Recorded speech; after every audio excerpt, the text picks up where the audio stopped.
وعلیکم السلام ورحمۃ اللہ وبرکاتہ۔ آپ نے پوچھا کہ روایت میں آتا ہے کہ رسول اللہ صلی اللہ علیہ وسلم نے فرمایا جیسے میں آگے دیکھتا ہوں ایسے پیچھے بھی دیکھتا ہوں نماز میں۔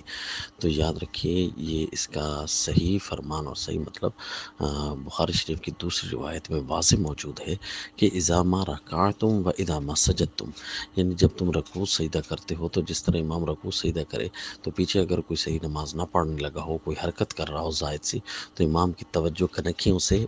منصوص کی طرف مبذول ہو جاتی ہے، تو وہ توجہ ڈسٹرب ہوتی ہے۔ تو گویا رسول اللہ صلی اللہ علیہ وسلم نے ہر وقت کا نہیں فرمایا بلکہ رکوع اور سجدے کے وقت کی یہ حالت بیان فرما رہے ہیں کہ رکوع سجدہ تم اطمینان کے ساتھ اور بڑی تسلی سے کرو، کیونکہ میری نظر وہاں پھیل سکتی ہے اور میری توجہ وہاں مبذول ہو سکتی ہے، کیونکہ پیچھے جیسے ہی کوئی ڈسٹرب کرے تو توجہ اور خشوع میں جو ہے خلل واقع ہونے کا خطرہ ہوتا ہے۔ تو اس لیے رسول اللہ صلی اللہ علیہ وسلم نماز کی صحت کے حکم فرما رہے ہیں کہ نماز صحیح کر کے پڑھنی ہے رکوع اور سجدے کے وقت، اور یہی تحقیق حضرت خاتم المحدثین قاضی شمس الدین رحمہ اللہ نے اپنی کتاب الہام الباری میں بھی ارشاد فرمائی ہے۔